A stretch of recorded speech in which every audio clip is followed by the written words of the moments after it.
Bismillahirrahmanirrahim. Fufu Fafa, akun yang ramai dibicarakan di bulan-bulan ini, tepatnya di tahun 2024, yang sebetulnya materi komentar yang ada di akun Fufu Fafa itu berlangsung sekitar tahun 2014 sampai 2017. Saya menonton, sama halnya mungkin teman-teman juga menonton di beberapa media YouTube, siaran-siaran di media sosial terkait pembicara mengenai Fufu Fafa. Paling tidak saya menonton ada beberapa media yang saya tonton, Bocor Alus milik Tempo, kemudian juga ada obrolan Akbar Faisal di situ saya tonton. Paling tidak saya tidak membicarakan mengenai aspek mengenai obrolan Fufu Fafanya, cuma coba saya ingin menanggapi terkait permasalahan ini masuk ke ranah politik ataukah ranah hukum, dan bagaimana kaitan pendapat terkait aspek hukum yang sebatas yang saya ketahui. Baik, terkait isi komentar dalam akun Fufu Fafa itu di Kaukus itu memang sangat keji, sangat tidak beretika terkait menyerang pribadi, sosok pribadi yang dianggap tokoh bangsa, salah satu pendiri pimpinan pusat partai politik dan sekarang adalah presiden terpilih. Itu permasalahannya. Tidak beretikanya gimana? Ya membicarakan, menyerang secara pribadi, secara kepribadian dari presiden terpilih, bahkan menyerang partai politik. Kenapa berwarna merah? Itu lebih jelasnya saya pikir teman-teman dapat menontonnya atau sudah menontonnya. Nah, pertanyaan besarnya, siapa sih yang mengendalikan pemilik akun Fufu Fafa itu? Nah, jika saja yang membuat itu adalah orang biasa, mungkin permasalahan tidak akan sepelik sekarang. Permasalahannya selesai, tidak akan besar sebagaimana yang arah pembicaraan mengacu pada sosok orang nomor 2 di pemilihan pemilu yang kemarin terpilih nomor 2. Kalau pendapat Kementerian Kominfo sudah jelas bahwa akun Fufu Fafa bukanlah milik Gibran, wakil presiden terpilih dalam pemilihan yang kemarin kita rayakan bersama. Kemudian Gibran sendiri telah menolaknya. Namun ada beberapa yang menunjukkan kalau akun Fufu Fafa itu adalah Gibran, dengan bukti dalil diantaranya ada kesesuaian antara satu akun Gibran, Cili Pari Catering, dengan Fufu Fafa. Ada di situ jelas sekali dijelaskan korelasi satu akun dengan akun yang lainnya. Kemudian nomor HP, email, di mana GoPay, OVO itu tertulis pemiliknya adalah Raka. Kemudian di OVO GoPay katanya sudah diganti sekarang menjadi Selamat. Itu paling tidak yang menunjukkan sebagai petunjuk bahwa Fufu Fafa itu mengarah kepada sosok orang nomor 2 pemilu kemarin yang terpilih, yaitu Gibran Raka Bumi Raka. Nah, jika saja bukan Gibran, seperti di awal, tidak akan sepelik seperti ini. Secara konstruksi ketatanegaraan tidak akan menjadi PR di kalangan akademisi. Selesai, tidak berakibat hukum, tidak berakibat kebijakan politik. Konstruksi hukum akan menjadi bermasalah, akan menjadi pembicaraan yang kemudian nanti akan terus dibicarakan bagaimana konstruksi hukum ketatanegaraan. Nah, jika benar Gibran, mengarah pada Gibran, ada dua kemungkinan. Kelompok yang pertama mengabaikan, tidak mempermasalahkan, karena itu adalah terkait status di masa lalu, yaitu di tahun antara 2014 sampai 2017. Namun dari pihak keluarga maupun simpatisan loyalis presiden terpilih menjadikan permasalahan atas status, atas komentar yang tertulis atas nama Fufu Fafa. Kemudian jika saja anggap Gibran yang melakukannya. Bagaimana konstruksi ketatanegaraan? Nah, Gibran akan tetap menjadi wakil presiden Prabowo. Suka tidak suka bahwa Gibran sudah terpilih menjadi wakil presiden di pemilu sebelumnya. Sehingga kebijakan Prabowo sebagai presiden terpilih dapat saja dia menunjuk satu atau dua orang yang membantu pekerjaannya sebagai presiden.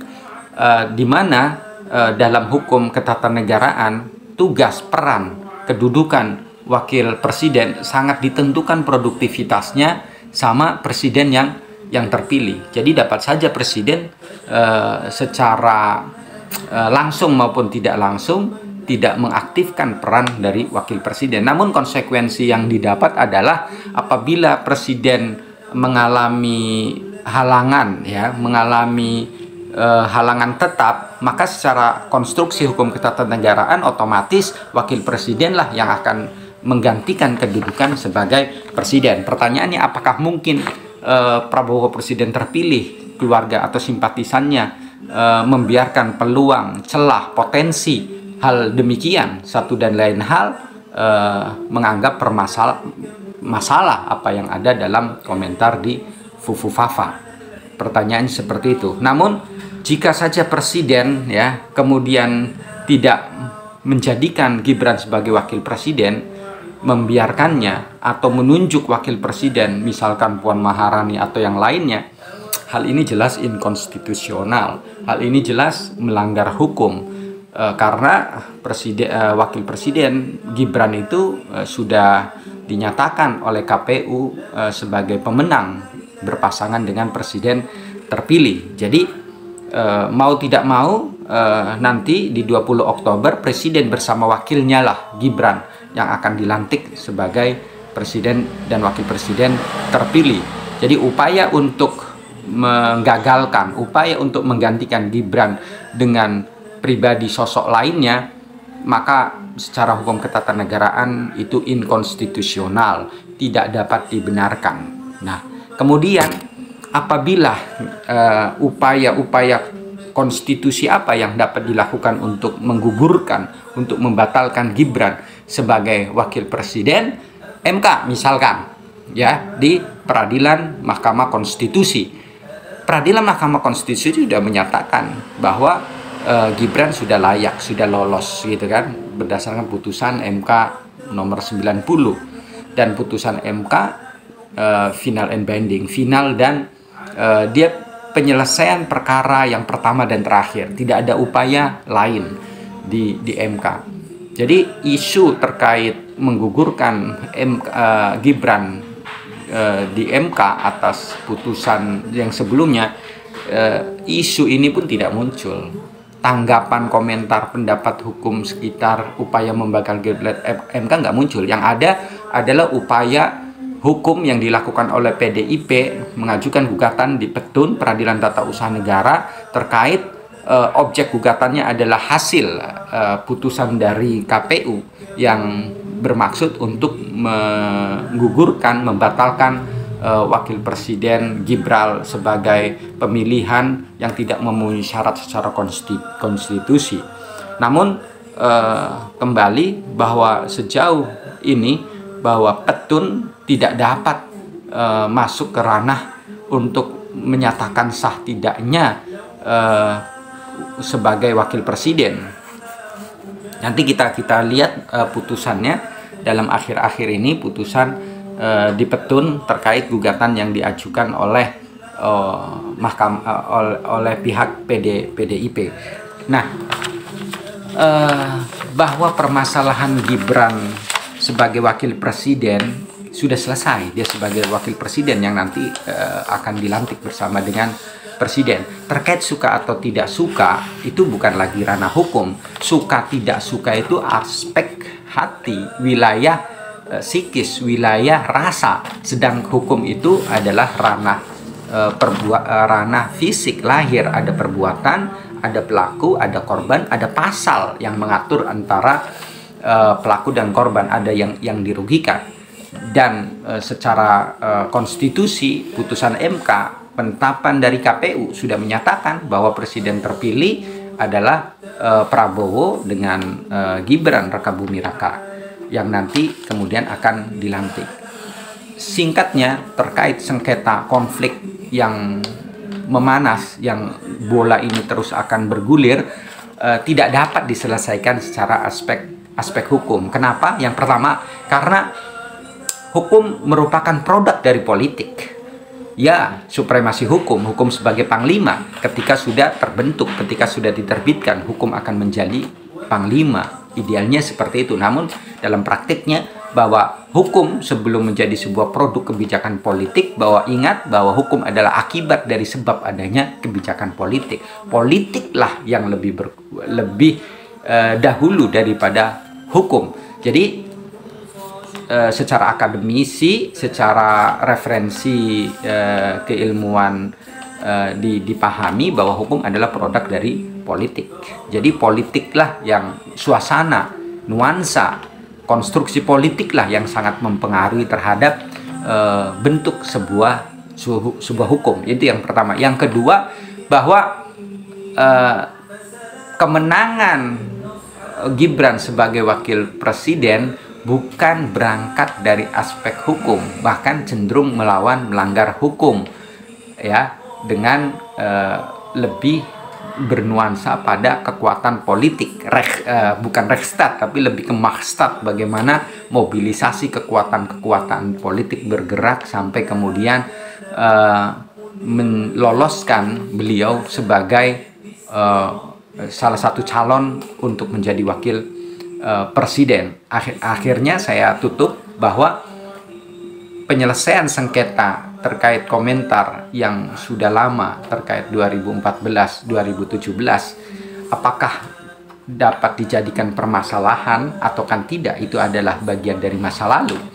Apabila ada kelompok simpatisan atau dari keluarga presiden terpilih menganggap ini sebagai sebuah permasalahan, maka tentu ada dua jalan. Yang pertama, menerima Gibran sebagai wakil presiden, kemudian akan di backup dengan pembantu presiden yang presiden berdasarkan kewenangannya, hak prerogatifnya sebagai kepala negara untuk membentuk satuan tugas atau pribadi yang akan membantu kerja presiden, yang wakil presiden dapat saja tidak diproduktifkan sebagaimana layaknya wakil presiden. Yang pertama. Yang kedua, upaya hukum tidak dapat lagi dilakukan, baik dalam bentuk gugatan ke MK maupun petun sejauh yang saya ketahui, tapi nanti mungkin dengan dalil argumentasi tersendiri. Tapi pada prinsipnya bahwa penyelesaian mengenai komentar fufu-fafa yang berdampak pada suka dan tidak suka terhadap Prabowo, pengikutnya atau keluarganya, hanya dapat diselesaikan dengan kebijakan politik.